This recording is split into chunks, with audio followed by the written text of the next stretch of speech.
I'm going to try to get this old Craftsman push lawnmower back running. I've had it a couple years. I acquired it from an elderly couple that bought it new. They used it every summer, and then one spring they brought it out from their basement to start using it, and it wouldn't run. And so they gave it to me. It was free, so it's worth a shot to see if I can get it back running. I don't use a push mower too often. I got a ride mower, but every now and then I have a use for a push mower. So what better way to do it than to fix an old one for cheap versus going and spending hundreds of dollars for a new one. It's a Craftsman 5.5 horsepower. On the outside of the engine, it doesn't tell you what brand motor this is, but looking at the air filter and the carburetor and all, you can just look at it and tell it's a Tecumseh engine. We all know that Tecumseh engines went out of business around 2008, 2009. So aftermarket parts would be pretty much the only thing you can get for it now. But I'm gonna try to spend as little as possible to get this thing running. Like I said, I don't use a push mower often, so I'm not going to invest a lot of money into it. Now, if I need to get carburetor parts for it, the engine model number, if I take this cover off, or you can look right here, and you can see the engine model number right there. So if you need parts for this engine, you need that model number off the engine itself. Now the lawnmower itself has the model number and serial number over here. And looking from the serial number, it looks like it was manufactured in December of '93. So this lawnmower is almost 30 years old. And for its age, it's a good looking lawnmower. Also, one thing that's pretty neat about this one is that it's electric start. It has a little starter on the side of it there. And it's got a ring flywheel on it. And up under the grass catcher, there's a little door right here. If I take that screw out, there's a little battery in there. The way it was designed to do, it came with the charger. You unplug this, plug the charger into it, and charge the battery. And then when you got ready to cut grass, you plug it back up, and you had electric start. It has a starter button up here on the handlebars. I'm not worried about fixing that right now. I know for sure that that battery is bad, but it's got a pull rope, so I ain't worried about that right now. Later in the future, if I get it running good, I may do that. Also, this lawnmower is self-propelled front-wheel drive, and the drive axle under it is a metal gear casing on it, so that's really nice. A lot of the newer ones is made out of plastic and they break and stuff. This lawnmower is pretty well made. Now, when I first got the lawnmower, I took the filter off, got right here. I drained all the gas out of the gas tank and cleaned the gas tank out, made sure it was empty of gas, and I just put it up in my storage for 2 years, and I haven't touched it since. Now, the previous owner said that it's set up over the winter and that next spring it wouldn't run. So that got me to thinking, this carburetor is the type that has the main jet in the bowl nut. And them carburetors are real bad about sediment settling down there in the bottom of the bowl when it's in storage, and it starts gelling up and it builds up gunk inside that main jet, and it'll make it where it won't run. So that's where I'm kind of leaning to right now, that may be the problem. One other problem I found, the primer bulb is completely dry rotted.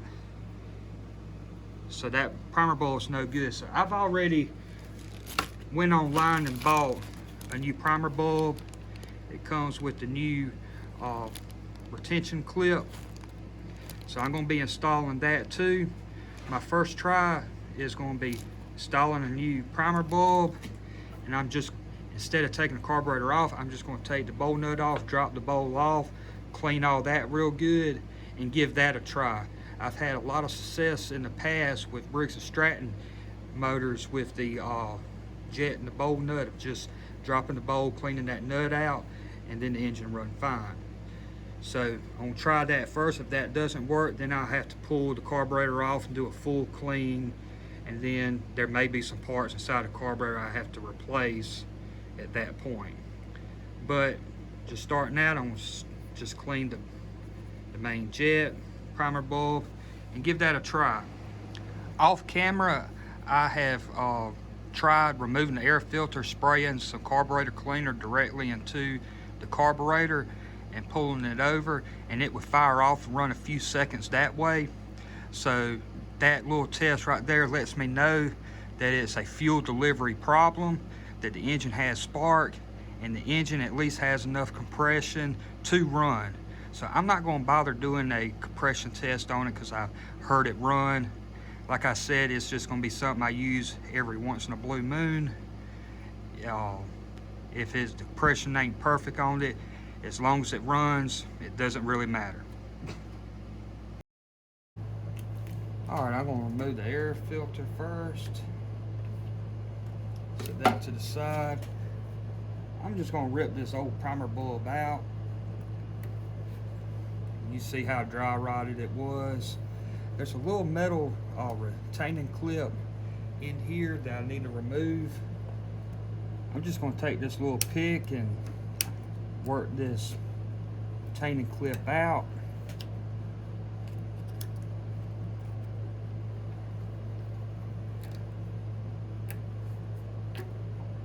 There it is. And there's a little bit of the old primer bulb left behind it. I'll make sure to get that out.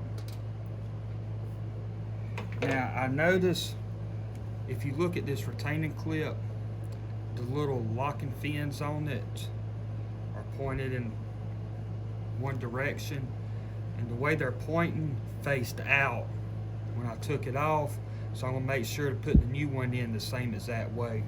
One thing I noticed was this new one I got, they got it already sitting on there, but they got it sitting on there backwards than the way the original one was installed.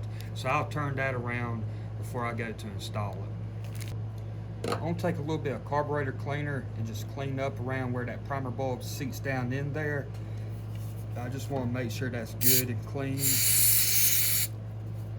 I'm gonna take a paper towel and a pick and just work this paper towel in there and make sure I got it good and clean.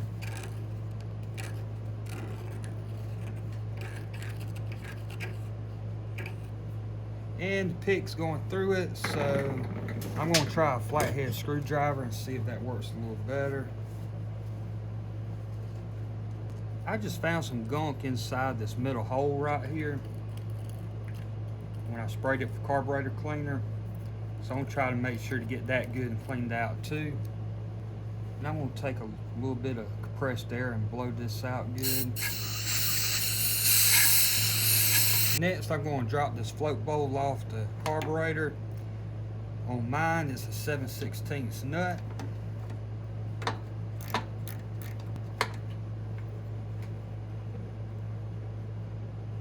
And it's got some old gas coming out of it. You can see that dark yellow on my fingers there. That's some old gas. You can see that old gas draining down there. It's just been sitting in the bottom of that carburetor. Even though I had the gas tank drained, it still contained a little bit inside the actual carburetor. Here is the float bowl nut that has the jet inside of it. Take a look at that in a minute.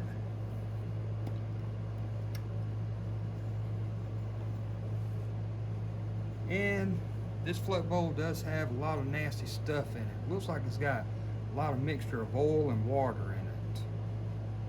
I'm not sure how that oily residue got in there, whether it's from some carburetor cleaner or maybe this lawnmower got turned up on its side and a little bit of motor oil got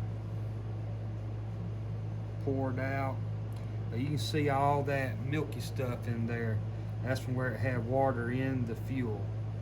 So that could have had a lot to do with the failure of this. This float bowl is a brass float bowl. and they can tend to leak. They'll fill up with fuel in them, and then the engine will flood out. The float bowl and the needle will stay open and just cause excessive fuel to flow out of the carburetor. But this one wasn't having that issue, and just feeling it right now, it doesn't feel like it has any fuel in it. So I think that the actual float is okay. And I'm going to clean this float bowl out real good. Put a little bit of carburetor cleaner in there. Take me a paper towel and clean it real good. It's got a pretty good bit of varnish and crud in the bottom of it.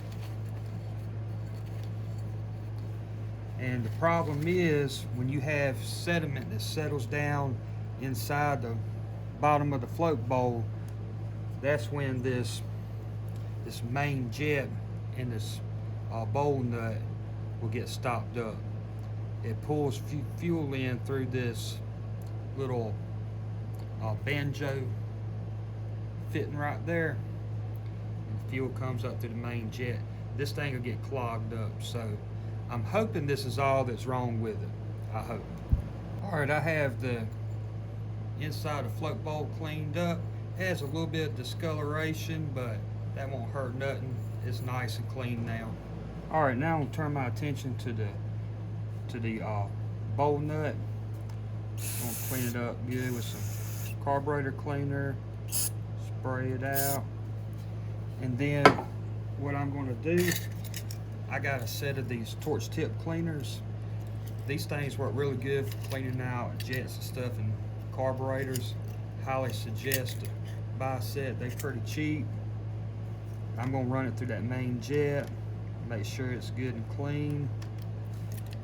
And then that bottom banjo fitting there, I'm going to stick it through there, make sure it's good and clean.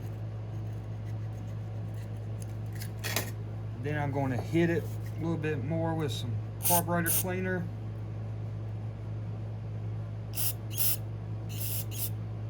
And if you watch me shoot it up through there, you see how that carburetor spray is coming through there now. Now I know that's good and clean.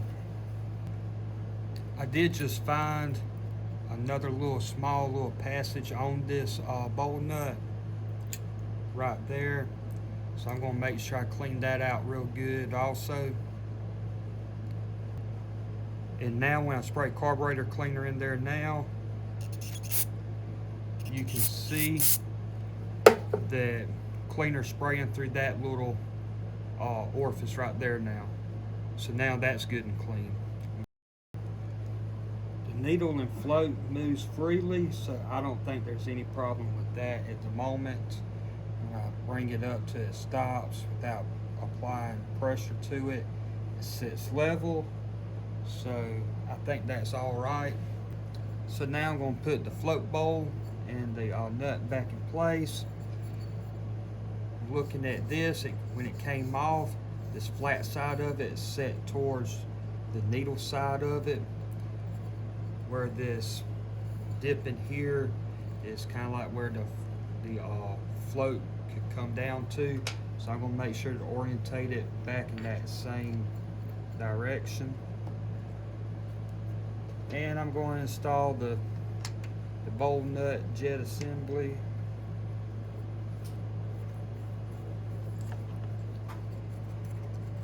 Run that up.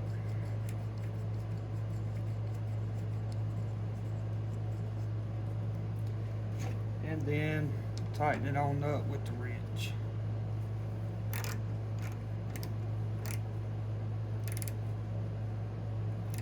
I'm just going to snug it up, trying to be careful not to over tighten it, strip something out. Alright, now I want to put the new primer bulb in the carburetor. I'm going to take the retaining clip and place it on it with the fins facing outward, just like the old one was installed. Also, I found this, it's a 19mm socket that fits over this. It's just the right size. and I'm going to use this to pop that clip back into place. So I'll go ahead and get it set up right there. Put that over it, push back, and then I'm just going to give it a few taps with the rubber mallet to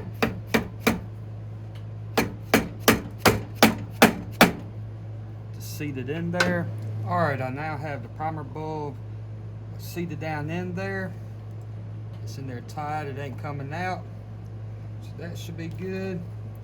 I'm going to clip the air filter back on like that.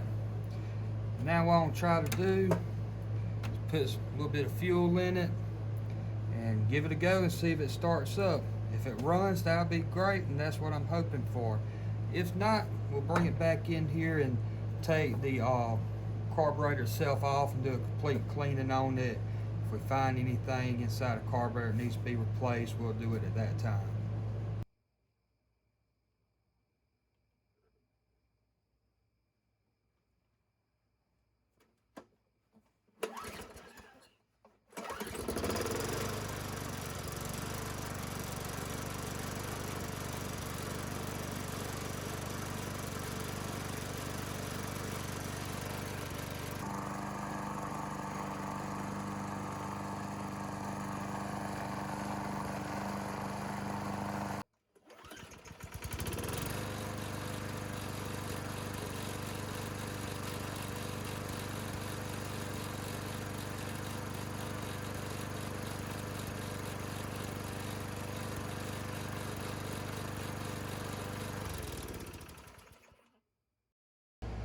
So at first it smoked a little bit, or a pretty good bit.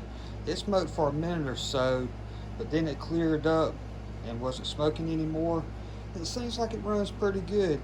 And the only thing I had to buy was that little purge, primer bulb on the carburetor. That's the only money I've spent on it so far, and that was less than $5. And the front wheel drive self-propelled on it worked great. It engaged and pulled just like it should. So I know that part works good on it. The only thing that's not working on it that it has is that electric start. I may fix that at a later date. If I do, I'll make a video of it and show y'all what I did to get that back working too. But I know it'll need a new battery, so that's what's holding me up from it for right now. Anyways, if you like this video, give it a thumbs up, comment down below, and subscribe to the channel. Thank you for watching.